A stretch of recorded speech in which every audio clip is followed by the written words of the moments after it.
SJC-11548, Malgorzata B. Nabialchik, Chalupowski v. Board of Bar Examiners.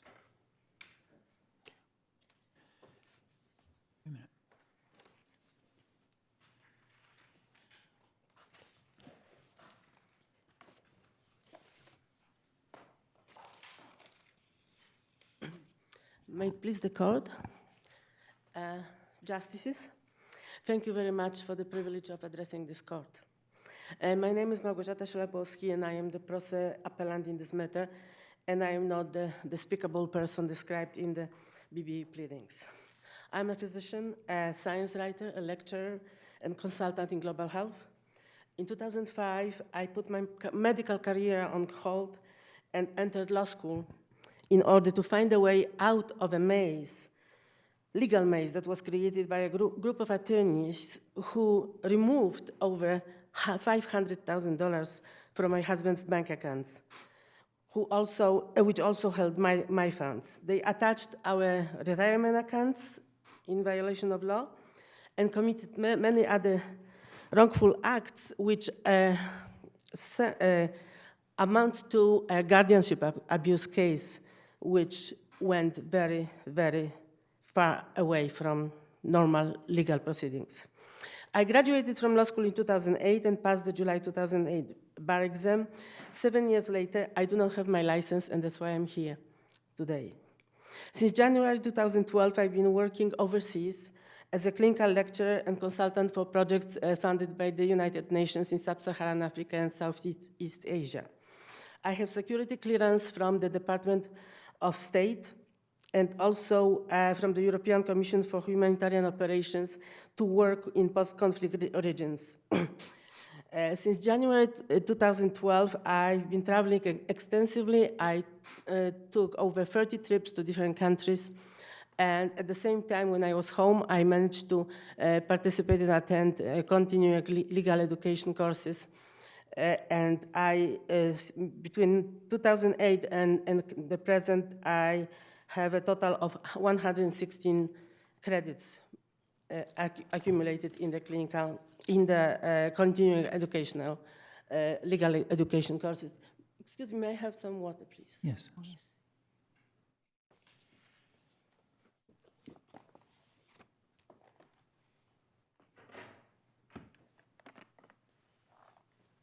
Before I present the issues that were I brought for appeal, I wanted to present a preliminary issue. A week ago, there was an article published in the Lawyers Weekly by the opposing counsel under his name and his picture appearing on the page about this case, which I found it very prejudicial and biased. It was a tabloid quality article, contains false, misleading, and damaging statements about me. I was not given a meaningful opportunity to respond to that or rebut the content of this article. I think it was a premeditated effort to create a chilling effect on my ability to prepare for this hearing. I think it violated my constitutional rights and it very seriously damages my reputation. But I don't want to dwell on this issue at this point. I filed actually a motion to strike the BBE opposition and disqualifying for sanctions. I don't want to dwell on this at this point because I want to present the merits of my appeal. There were two issues presented by me for the appeal. The first one was whether single justice erred in dismissing the petitioner's request for bar admission when the BBE failed to provide any admissible evidence supporting the allegations which were effectively rebutted by the evidence provided by me in my responsive pleadings. And the second question was whether single justice erred in failing to order an emergency hearing and denying my motion for reconsideration after being provided a prima facie evidence, which was just obtained after the hearing that took place, which was obtained in late June 2013, of missing funds of over $160,000 from the fiduciary accounts controlled by the attorneys who provided sworn testimonies used against me in the course of these proceedings. Now I would like to address the issue, first issue, and which has two aspects. One is candor with the board. And there was an issue about how much I disclosed on my application. I clarified the number of court cases I was involved in, clarified the reason for them, and actually put everything in a very, very organized manner, color-coded, and explained what happened and why and when. This evidence I provided to the investigator. Also, my explanation is provided in my brief and in the appendix on pages 44 through 47. I believe that I conclusively rebutted the allegations and explained why the number of court actions and the number and my motivations and intentions behind these court actions. The second issue, the second aspect of the first issue is respect for judicial process. And I would focus right now here on rules of courts and merits of the cases that we were presenting. The main issue of the whole legal maze that I found myself in was that there was an order issued by the probate court which was issued outside of jurisdiction of the trial court. And apart from this was also issued, obtained by fraud. And I know it's a very, and I say it with total respect and utmost respect for the court, but such situations happen in the course of court proceedings. That's why we have Rule 60b-2, 60b-3, and 60b-4, because there is a remedy to prevent such things or remedy such situations from occurring. And this is the only reason why my husband and I were trying to clarify what happened, and we decided to take any possible legal action to clarify and to clear our name and to change and to bring the truth to light. Also, there is a bigger picture to this issue, and I summarized this bigger picture most recently in a short narrative which I provided in response to this article that was published in Lawyers Weekly. This narrative is called The Shadow Court, and I give the larger background information about the problem of guardianship abuse that it's happening in the United States, and also in this context I show what happened in this specific case and why we're doing what we're doing. The interesting part is that I wanted to bring to this court attention, it's a totally new issue. In the Wall Street Journal, on Saturday edition of October 31st, there is a front page article about the issue of guardianship abuse. This is the issue that it's right now becoming a subject of mainstream media attention, and this is the problem that we're trying to show. This is what we discovered in the process of our dealing with the probate court issues. So I would like to be able to follow up with my additional pleadings, if I'm allowed, considering that this article was just published last Saturday. And if I may, I would like to present it and put it on record, a copy of this newspaper, if it's okay. Okay. There's no objection. The second issue that I presented for appeal was my motion for reconsideration, and I believe that this was a legitimate motion considering the new information that was provided and new evidence that I found out about after the hearing took place. This motion was denied. Now, I would like to shortly address the brief produced by the BBE and point out some issues that I would like to rebut, basically the entire brief. The brief doesn't address the issue presented by me, the issues presented by me for the appeal. The brief is not, creates its own issues, statements, and rehashes old arguments which were not even subject for the appeal. And there is at least 14 points that are brought up over and over again, which I rebutted over and over again with admissible prima facie evidence. And it's a very troubling situation when no one would listen and the information, the evidence that I provide is disregarded and then brought And false allegations are brought over and over again with the sole purpose of basically damaging my reputation and making it difficult for me to defend myself. The entire brief contains all this information. Even in the addendum and in the appendix, there are documents, for example, from court case which was resolved in our favor. It was a landlord-tenant case, was resolved in our favor. The tenant was ordered to pay $2,500 in damages, but this information is withheld in the brief, and it looks like my husband and I were doing something wrong. And this happens over and over again. Yeah. Mrs. Chalupowski, your time is up, but I'll give you one sentence to finish. Thank you very much. I appreciate that.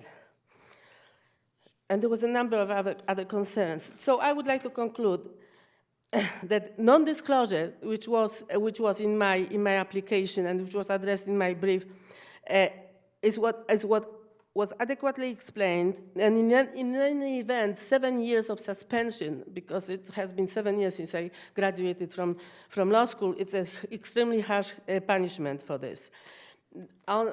As far as the second issue is concerned, no evidence of lack of respect for the judicial process was provided, and this can be shown by analyzing what happened, what is really going on with the problem of guardianship abuse in the country. And I would like this court to consider my request for admission to the bar on the one hand.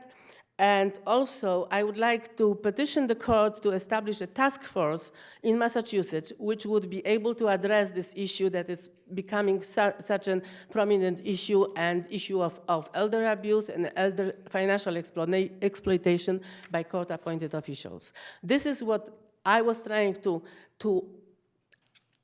expose and talk about and show why we were trying to defend ourselves in all these court actions. And this is the issue that now the whole country is talking about. Thank you very much. Thank you.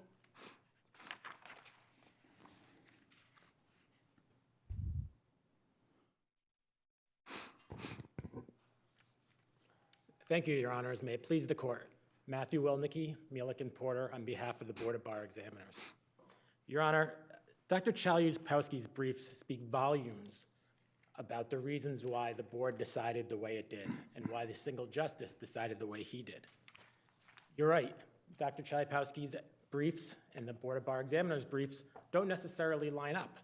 And that's because Dr. Chalupowski spends most of the time in her briefs and her arguments dealing with the issues involving her husband's intra-family dispute. She does not address the issue that was before the board and before the single justice, which is the requisite character and fitness for practicing law here in the Commonwealth, something that the board and the single justice found against her. Could you address, she says that she has adequately clarified and explained the discrepancies with respect to what pieces of litigation were and were not disclosed. Could you address that? 'Cause Absolutely. that really seems to be the basis for the lack of candor. Well, the lack of candor is not just the non-disclosures, it's the level of disclosures that were in the application when she did disclose things, and the amount of work the board had to do to uncover some of the non-disclosures. But probably the best example is at the addendum to our brief, our red brief, at page 367. There is a chart that lists all the civil actions, and again, we're only talking about the civil actions and some of the related criminal proceedings there. There were 18 examples of civil matters that did not appear in her application.